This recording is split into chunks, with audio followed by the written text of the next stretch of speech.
اللہ اللہ اللہ اللہ۔ ایک ہے صورت ایمان اور ایک ہے حقیقت ایمان۔ اللہ تعالیٰ کی ذات نے قرآن کے اندر فرمایا یا ایھا الذین آمنوا آمنوا باللہ۔ یہ ایمان والوں سے خطاب ہے کہ اے ایمان والو ایمان لاؤ اللہ پر۔ اب اس کا مطلب کیا ہے، مفہوم کیا ہے؟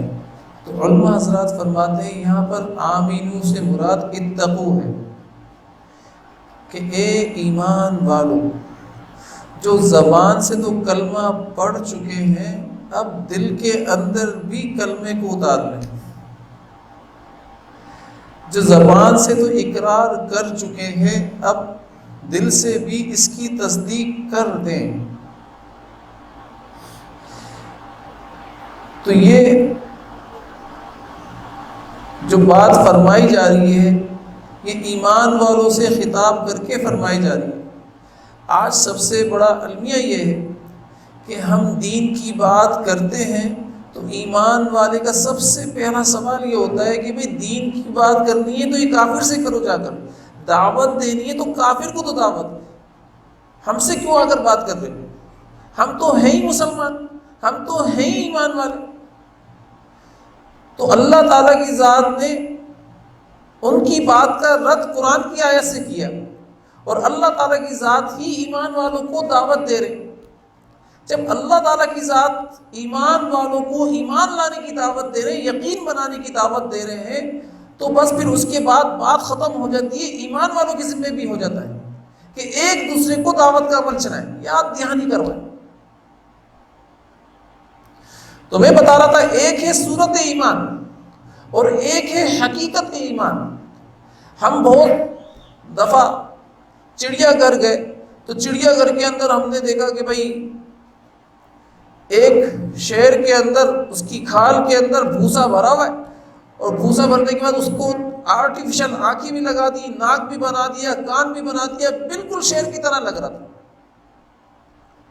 لیکن ہم اس کے قریب گئے، اس کی پونچھ کو بھی پکڑا، اس کی دم کو بھی پکڑا، اس کو اوپر ہاتھ بھی پھیرا، اس کی آنکھوں کو بھی نکالنے کی کوشش کر رہے تھے، اس کے قریب جا کر بچے تصویریں کھنچوا رہے تھے، ڈر نہیں لگ رہا تھا۔ تو یہ کیا تھا؟ یہ صورت تھی، حقیقت نہیں تھی۔ اگر حقیقت میں شیر آ جائے نا تو کوئی اس کے قریب تو جا کر دکھائے، کھڑا بھی نہیں ہوگا، قریب بھی نہیں جائے گا، اس کی دم کو تو ہاتھ لگا کر دکھائے، اس کے قریب بھی نہیں جائے گا۔ لیکن ایمان والے کے اندر بھی آج صورتحال ایسی ہے کہ صورت تو ایمان کی ہے لیکن حقیقت ایمان کی نہیں ہے، اس لیے ایمان والا سب سے ڈر رہا ہے، اور ایمان والے سے کوئی نہیں ڈرتا۔ ایمان والے کا رعب کسی کے پاس نہیں ہے، دبدبہ کسی کے پاس نہیں ہے۔ ایمان والے تو صحابہ کرام ہوا کرتے تھے کہ ان کا رعب، ان کا دبدبہ مخالف لوگوں کے دلوں کے اندر جم جاتا تھا۔ کیوں؟ کیونکہ انہوں نے حقیقت ایمان کو پا لیا تھا، ان کے پاس صورت ایمان نہیں تھی، ان کے پاس حقیقت ایمان تھی۔ آج میرے اوپر اور آپ کے اوپر جو حالات آتے ہیں، ان حالات کے اندر مجھے اور آپ کو اپنے ایمان کا پتہ چل جاتا ہے۔ دیکھیں ایمان والے کے اوپر جب بھی حالات آئیں گے وہ یا تو توبہ کے لیے آئیں گے یا امتحان کے لیے آئیں گے۔ اللہ نے قرآن میں فرمایا وَمَا تَشَاءُونَ إِلَّا أَن يَشَاءَ اللَّهُ رَبُّ الْعَالَمِينَ، کہ اللہ تعالیٰ ایمان والے کو ان کے ارادوں کے اندر ناکام کریں گے، اور کافر اور مشرک کو اس کے ارادے میں کامیاب کریں گے۔ یہ اللہ تعالیٰ کی ذات کا ضابطہ ہے۔ ضابطہ ایمان والے کے لیے الگ ہے اور کافر کے لیے الگ ہے اللہ کی ذات کا ضابطہ. کافر کو اس کے ارادے میں کامیاب کیوں کریں گے اللہ تعالیٰ؟ کیوں اس کی چاہت میں اس کو کامیاب کرتے ہیں؟ اس لیے کہ اللہ تعالیٰ کی ذات ان کے تغافل کو، ان کی غفلت کو بڑھانا چاہتے ہیں، وہ میری طرف دھیان ہی نہ دے سکیں.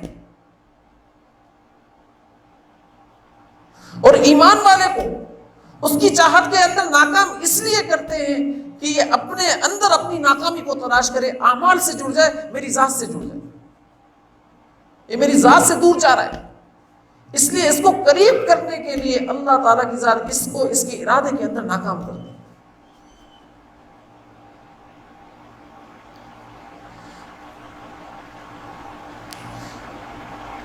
دیکھیں کافر کے لیے تو ضابطہ یہ رکھا ہے اللہ تعالیٰ کی ذات نے کہ جو دنیا میں چاہے گا اس کو ملے گا، اور ایمان والے کے لیے اللہ تعالیٰ کی ذات نے یہی ضابطہ جنت کے اندر رکھا ہے، جو چاہے گا اس کو جنت کے اندر ملے گا، جو چاہے گا جنت کے اندر ملے گا. آج ان کی کامیابی کو دیکھ کر اسباب کے اندر ہمیں دھوکہ پڑ گیا ہے، ہمیں دھوکہ لگ گیا ہے. ہم ان کی طرح کامیاب ہونا چاہتے ہیں، اسباب کو ان کی طرح یوز کرنا چاہتے ہیں، استعمال کرنا چاہتے ہیں. حالانکہ میں پہلے بتا چکا ہوں کہ میرا اور آپ کا دستور اللہ تعالیٰ کے یہاں پر الگ ہے، ضابطہ الگ ہے، اور کافر کا ضابطہ الگ ہے. کافر کو تو اللہ تعالیٰ کی ذات کامیاب کریں گے، لیکن ایمان والے کو اس کی چاہت کے اندر ناکام کر کر اللہ تعالیٰ کی ذات اپنی ذات سے جوڑیں گے، اعمال سے جوڑیں گے، توبہ سے جوڑیں گے. یہ اللہ تعالیٰ کی ذات چاہتے ہیں. اب ایک کافر اگر اسباب کے اندر ناکام ہوتا ہے تو وہ اسباب سے ہی کامیابی حاصل کرے گا، وہ اسباب کی دوڑ اور مزید بڑھا دے گا، اسباب کے اندر اور مزید لگ جائے گا. لیکن ایمان والا اگر اسباب کے اندر ناکام ہوگا تو یہ ایمان والا اپنی ذات کے اندر دیکھے گا کہ میں ناکام ہوا ہوں تو کس بد عمل کی وجہ سے ناکام ہوا ہوں، مجھ سے اللہ کس بات کے اوپر ناراض ہے. جس بات کے اوپر ناراض ہوگی محاسبہ کرنے بیٹھ جائے گا اور اپنے رب کو راضی کرنے کے لیے اندر لگ جائے گا.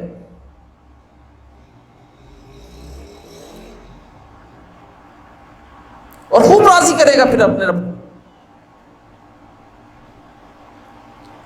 تو لہذا اسباب کے اندر ایمان والا احکام کو تلاش کرے گا، حکم کو تلاش کرے گا کہ اس سبب کے اندر اللہ کی ذات کا حکم کیا ہے.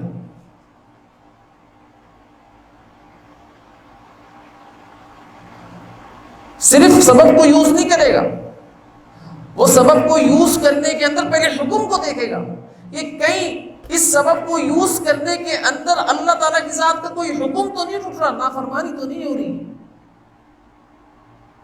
مجھے صرف اس اسباب کے اندر کامیاب تھوڑی ہونا ہے، مجھے تو یہ دیکھنا ہے کہ کہیں اللہ تعالیٰ کی ذات کا حکم تو میں توڑ کر اس سبب کو یوز نہیں کر رہا، اللہ کے نبی صلی اللہ علیہ وسلم کے طریقے کو چھوڑ کر تو اس سبب کو یوز نہیں کر رہا. دھوکہ، جھوٹ، رشوت، سود اسباب ہے نا، یہ سارے ان اسباب کے اندر ہی اللہ تعالیٰ کی ذات نے احکامات رکھے نا.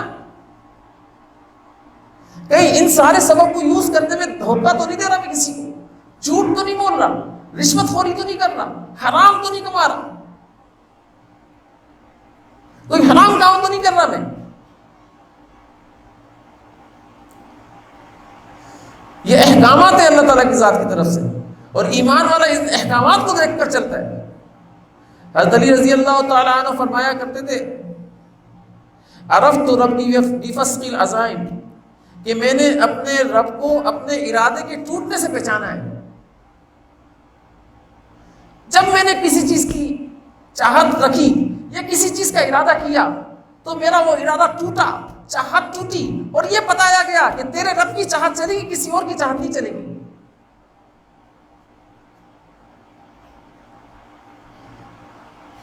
تو ایمان والے کو بھی یہی بتایا جاتا ہے کہ جو تو چاہتا ہے وہ نہیں ہوگا، جو میں چاہتا ہوں نا وہ ہوگا، میری چاہت چلے گی اور کسی کی نہیں چلے گی۔ اولیاء اللہ کو بھی اسباب دیے جاتے ہیں، انبیاء علیہ السلام کو بھی اسباب دیے جاتے ہیں، اور عام مسلمین کو بھی اسباب دیے جاتے ہیں، لیکن ان سب کے جو اسباب ہوتے ہیں وہ امتحان کے لیے ہوتے ہیں، امتحان کے لیے ہوتے ہیں۔ انبیاء علیہ السلام انسانوں میں سب سے فضیلت والے انسان، اللہ ان کو جو سبب دیتے ہیں وہ راضی ہو کر دیتے ہیں، ان کے اوپر وحی اترتی ہے، لیکن اللہ تعالیٰ کی ذات ان کو بھی سبب دے کر یہ دیکھنا چاہتے ہیں کہ میرا نبی کو جو میں نے سبب دیا ہے اس وقت اس کا دھیان میری ذات کے اوپر ہوتا ہے، یہ سبب کے اوپر ہوتا ہے، یہ نبی کا امتحان بھی لیا جا رہا ہے، تو میں اور آپ کہاں ہیں پھر؟ حضور صلی اللہ علیہ وسلم سے یہودیوں نے آ کر سوال کیا کہ یہ بتائیں یا رسول، وہ تو رسول اللہ مانتے ہی نہیں تھے، انہوں نے فرمایا یہ بتائیے کہ اصحاب کہف کون ہیں اور ذوالقرنین کون ہے اور روح کیا چیز ہے؟ یہ 3 سوال کیے تھے، اصحاب کہف کون ہے، ذوالقرنین کون ہے اور روح کیا چیز ہے؟ تو اب حضور اکرم صلی اللہ علیہ وآلہ وسلم نے جواب دیا میں کل بتاؤں گا۔ کیا جواب دیا؟ کہ میں کل بتاؤں گا۔ تو 15 دن تک روایت کے اندر آتا ہے، 1 مہینے تک، ایک روایت کے اندر آتا ہے 15 دن تک آپ صلی اللہ علیہ وسلم کے اوپر وحی نہیں آئی، 1 مہینے تک اللہ تعالیٰ کی ذات نے وحی کو روک لیا، وحی نہیں اتاری ہے، اور یہ بتانے کے لیے وحی نہیں اتاری کہ اے نبی جی آپ نے یہ کیسے کہہ دیا کہ میں کل بتاؤں گا؟ کیسے کہہ دیا؟ آپ نے اپنے ارادے کو ہمارے ارادے کے اوپر موقوف کیوں نہیں کیا؟ آپ سے تھوڑی ہوتا ہے، آپ کی چاہت سے کچھ تھوڑی ہوتا ہے، آپ کتنا بھی ارادہ کر لیں، جب تک میرا ارادہ نہ ہو آپ بھی ارادہ نہیں کر سکتے، وہ پورا نہیں ہو سکتا ہے۔ اگر آپ نے کوئی بات کرنی تھی تو آپ نے یہ کیوں نہیں کہا انشاءاللہ میں کل بتاؤں گا؟ آپ نے انشاءاللہ کیوں نہیں کہا؟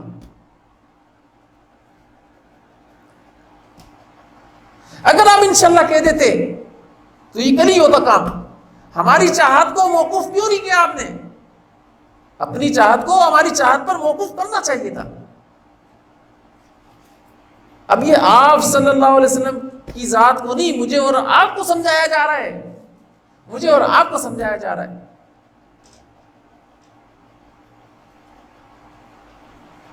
بتایا جا رہا ہے کہ جب میں نبی کے ساتھ یہ معاملہ کرتا ہوں تو پھر غیر نبی جو ہوتا ہے اس کے ساتھ تو اس سے زیادہ کٹن معاملہ ہوگا۔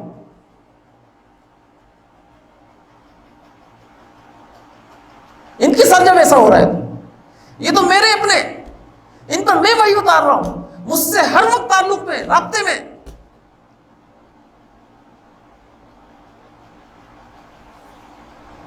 تو لہذا ہمارے حضرت فرمایا کرتے تھے کہ بھائی اللہ کی چاہت اور اللہ کی چاہت کے بول، اللہ کی بڑائی کے بول اپنے ہر کام کے اندر داخل کر لو۔ پانی پی رہے ہو تو بولو اللہ چاہے گا تو پانی پیوں گا، کھانا کھا رہے ہو تو بولو اللہ تعالیٰ کی ذات چاہے گی تو کھانا کھاؤں گا، بیمار ہو تو بولو اللہ تعالیٰ کی ذات چاہے گی تو شفا دیں گے، کوئی تکلیف میں ہے تو بولو اللہ تعالیٰ کی ذات چاہیں گے تو اللہ تعالیٰ تکلیف ہٹا دیں گے۔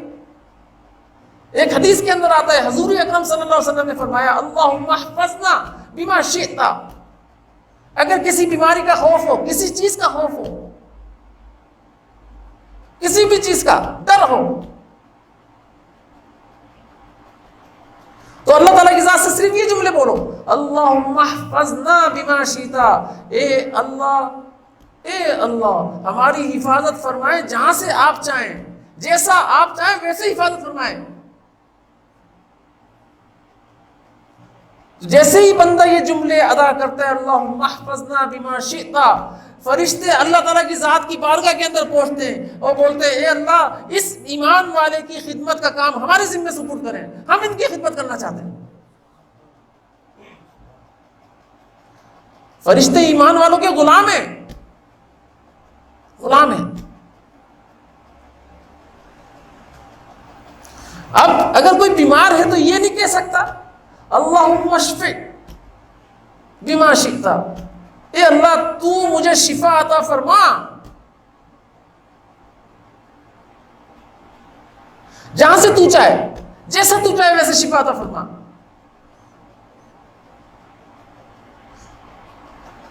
اللہم ارزقنا بما شئتا، اے اللہ مجھے رزق عطا فرما، جہاں سے تو چاہے وہاں سے رزق عطا فرما۔ تو اللہ تعالی اس کو جیسا چاہیں گے ویسا عطا فرمائیں گے، بلکہ فرشتے خود اپنی ڈیوٹیاں لیں گے کہ اس کی خدمت کا کام ہم کرنا چاہتے ہیں، اس کی شفا کا کام ہم کرنا چاہتے ہیں، آپ ہمیں عطا فرمائیں گے، آپ ہمیں اجازت دیجئے، ہم خدمت کرنا چاہتے ہیں، ہم اس کے کرام کرنا چاہتے ہیں۔ بھئی یہ حدیث بتا رہا ہوں میں، بھاری جملے بھاری جملے۔ تو صحابہ کرام رضوان اللہ علیہ مجمعین حضور صلی اللہ علیہ وسلم کے وعدوں کے اوپر یقین کیا کرتے تھے، خبر کے اوپر یقین کیا کرتے تھے نظر کے مقابلے میں۔ وہ اپنے مشاہدے کا انکار کر دیا کرتے تھے۔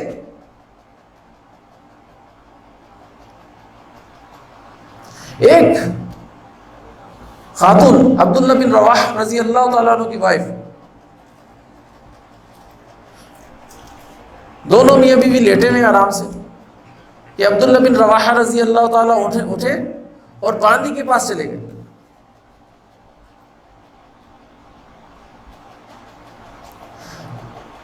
اور باندی کے ساتھ جو اس کا حق تھا وہ ادا کیا۔ ان کی بیوی اٹھی اور بیوی نے جا کر جب دیکھا تو دیکھا کہ باندی کے ساتھ ہے، اور فوراً آئی اور چھری اٹھائی۔ جیسے ہی آئی چھری اٹھا کر تو یہ باندی سے فارغ ہو گئے تھے، اور فارغ ہو کر فوراً باہر آ گئے تھے، بیٹھ گئے، اور بیٹھ کر بولا کہاں جا رہی ہو؟ فرمایا کہ بھائی میں تو آپ کو ایسی کنڈیشن میں دیکھا تھا، میرا تو دل چاہا کہ میں آپ کے سینے کے اندر چھری پیوست کر دوں، بس چھری اٹھا کر لا کر آپ کے سینے میں پیوست کرنا چاہ رہی تھی۔ تو بولا کیسی کنڈیشن میں دیکھا تھا؟ بولا میں نے باندی کے ساتھ دیکھا تھا آپ کو۔ بولا کیا ہو گیا بھائی؟ میں تو نہیں تھا باندی کے ساتھ، تم نے غلط دیکھا ہے۔ بولا نہیں میں نے آپ کو ہی دیکھا تھا۔ فرمایا تم نے غلط دیکھا ہے بھائی، میں تھا ہی نہیں۔ اب بیوی کو یقین دلانے کے لیے کیا بول رہے ہیں؟ دیکھو میں تمہیں قرآن پڑھ کر سناؤں؟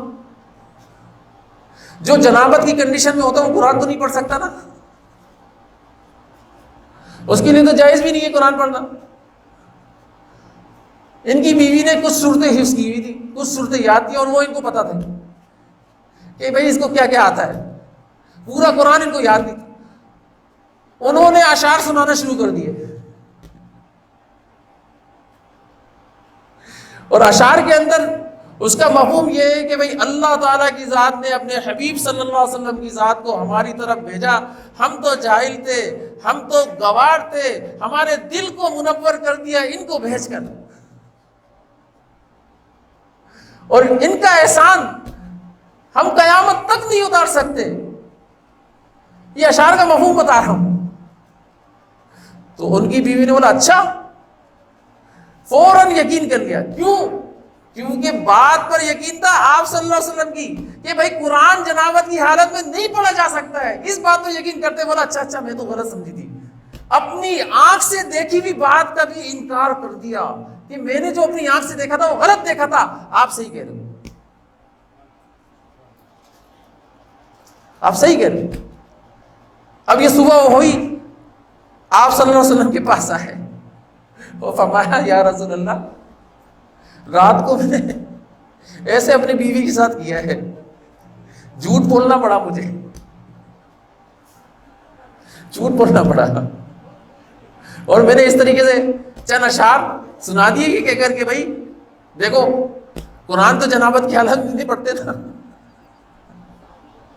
تو آپ صلی اللہ علیہ وسلم اس بات کو سن کر اتنا مسکرائے کہ جنہوں نے یہ روایت بیان کی، اکرمہ رضی اللہ تعالیٰ عنہ، وہ فرماتے ہیں کہ میں دیکھ رہا تھا آپ صلی اللہ علیہ وسلم کے دانت مبارک بھی مسکراہٹ کی کنڈیشن میں نظر آنا شروع ہو گئے۔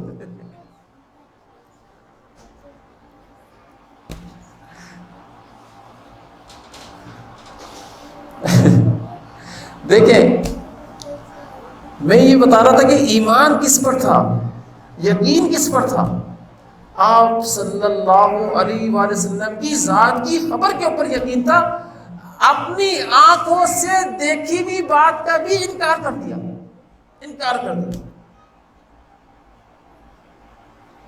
ارے یہاں تک آتا ہے کہ اگر آنکھوں سے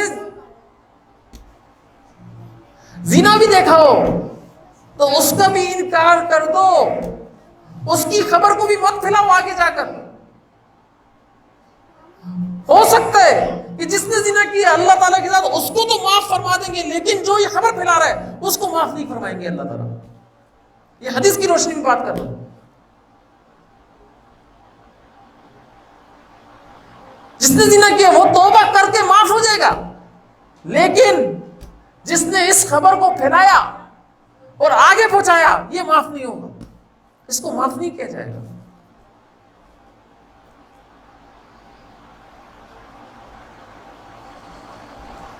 اتنا زیادہ ضرورت مسلمان کے عیب کو چھپانے کے اوپر دی گئی ہے کہ اپنی نظر کا بھی انکار کروا دیا،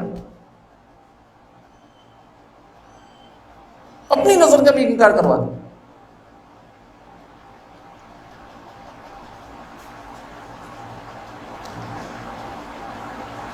لہذا ہم لوگ اپنا یقین، اپنا ایمان بنائیں۔ آج کے دور کے اندر حالات کے زمرے میں آ کر ہم کیا کرتے ہیں؟ اپنا ایمان اور اپنا یقین چھوڑ بیٹھتے ہیں، مشاہدے کے اوپر زیادہ یقین کر رہے ہوتے ہیں، اور خبر جو آپ صلی اللہ علیہ وسلم کی ذات نے دی ہے اس کو چھوڑ بیٹھتے ہیں۔ جیسے آج کل بیماری چل رہی ہے نا، وبا چل رہی ہے، اس وبا کے اوپر آپ صلی اللہ علیہ وسلم نے ایک خبر دی۔ وہ خبر کیا تھی؟ الحمدللہ الذی عافانی مما ابتلاک بہ وفضلنی علی کثیر ممن خلق تفضیلا۔ جو شخص کسی مصیبت کو، کسی بیمار کو دیکھ کر یہ دعا پڑھ لے گا اس کو یہ بیماری نہیں ہوگی، اس کو یہ تکلیف نہیں پہنچے گی جو اس کو پہنچ گئی ہے۔ یہ آپ صلی اللہ علیہ وسلم کی خبر ہے۔ لیکن ہم اپنی آپ صلی اللہ علیہ وسلم کی خبر کو جھٹلاتے، نعوذ باللہ من ذالک، اور مشاہدے کے اوپر یقین کر رہے ہوتے ہیں۔ وہ بولتے ہیں اس کو بھی بیماری اس سے لگ گئی، اس کو بھی لگ گئی، اس کو بھی لگ گئی، اس کو بھی لگ گئی۔ اب کیا کریں ہم لوگ؟ یہ تو ہم خود دیکھ رہے ہیں، اب کتنی دفعہ ہم دعا پڑھیں؟ اس کا مطلب ہے تجھے خبر پر یقین نہیں، تجھے اپنے مشاہدے پر یقین، تجھے اپنی نظر کے اوپر یقین۔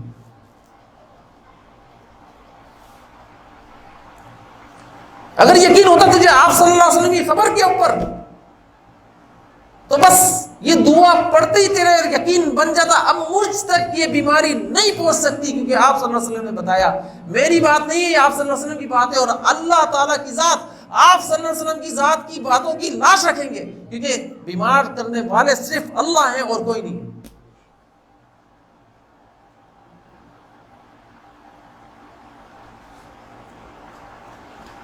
اس بات کا یقین ہوتا۔ صحابہ کرام کا یقین آپ صلی اللہ علیہ وسلم کی خبروں پر بہت پختہ بنا ہوا ہوتا تھا، بہت پختہ۔ صلح حدیبیہ کے موقع پر بارش ہوئی، بارش، اب آپ صلی اللہ علیہ وسلم خبر دے رہے تم میں سے بعض مرتد ہو جائیں گے اور بعض ایمان والے رہیں گے۔ تو صحابہ نے پوچھا یا رسول اللہ مرتد کیسے ہو جائیں گے؟ کس بات سے ہو جائیں گے؟ تو فرمایا تم میں سے بعض یہ کوئی کہیں گے کہ یہ فلاں ستارے کی وجہ سے بارش ہو گئی، اور بعض یہ کہیں گے کہ یہ اللہ کا امر ہے، اللہ کی وجہ سے بارش ہوئی ہے، اللہ کے حکم کی وجہ سے بارش ہوئی ہے. تو وہ تو ایمان والے ہوں گے، اور جو یہ کہہ رہے ہوں گے یہ فلاں ستارے کی وجہ سے بارش ہوئی ہے تو وہ مرتد ہو جائیں گے.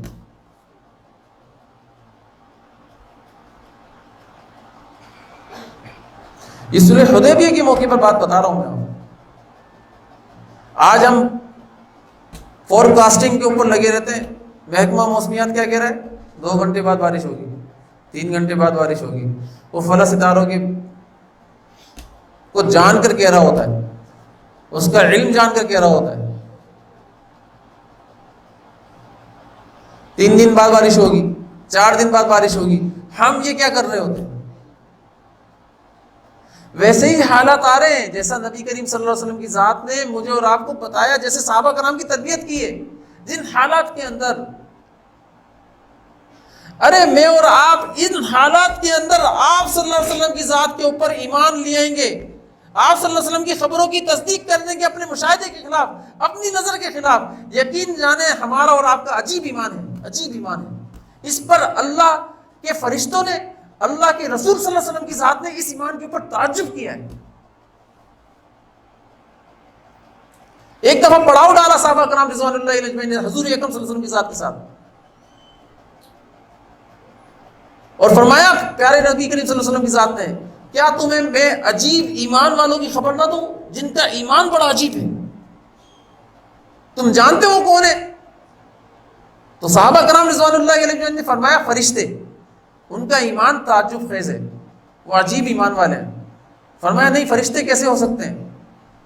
وہ تو اللہ نے اپنے نور سے پیدا کیے ان کو، وہ تو نور سے پیدا ہوئی ہوئی مخلوق ہے، اور وہ عرش کے نیچے ہوتے ہیں، عرش کے نیچے کا سارا سامان، سارا منظر دیکھ رہے ہوتے ہیں، عرش کے اوپر بھی ہوتے ہیں، تو ان کا ایمان کیسے عجیب ہو سکتا ہے؟ فرمایا یا رسول اللہ پھر انبیاء علیہ الصلوۃ والسلام کا ایمان تعجب خیز ہے، عجیب ہے.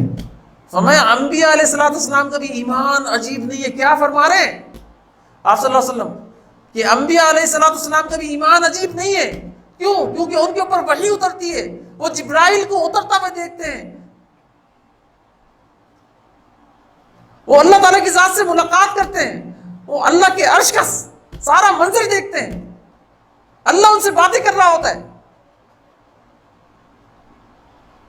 ان کا ایمان بھی عجیب نہیں ہے.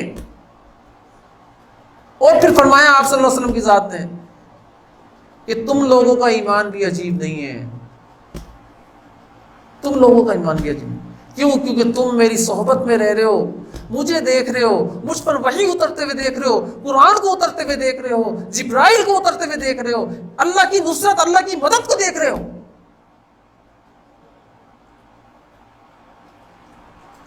پھر صحابہ کرام نے پوچھا یا رسول اللہ پھر آپ ہی بتائیں کہ ایمان تعجب خیز کس کا ہے؟ فرمایا سینکڑوں سال کے بعد کچھ لوگ آئیں گے جن کو علماء حضرات فرما رہے ہوں گے کہ میرے نبی نے یہ کہا، میرے نبی نے اس پر یقین کیا، میرے نبی کی خبر یہ ہے. وہ نبی کی خبر دے رہے ہوں گے اور وہ بغیر دیکھے، بن دیکھے اپنے نبی کی خبر کو مان رہے ہوں گے، تسلیم کر رہے ہوں گے اور اس پر چل رہے ہوں گے. انہوں نے مجھے دیکھا نہیں ہوگا، انہوں نے وحی اترتے ہوئے نہیں دیکھا ہوگا، انہوں نے مجھ پر قرآن اترتے ہوئے نہیں دیکھا ہوگا، لیکن قرآن کی ہر خبر کے اوپر یقین کر رہے ہوں گے. یہ ہے ان کا تعجب خیز ایمان.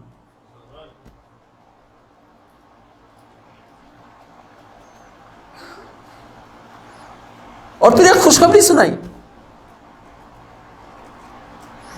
فرمایا جو مجھے بغیر دیکھے میری خبروں کی تصدیق کرے گا، بغیر دیکھے ایمان لے کر آئے گا،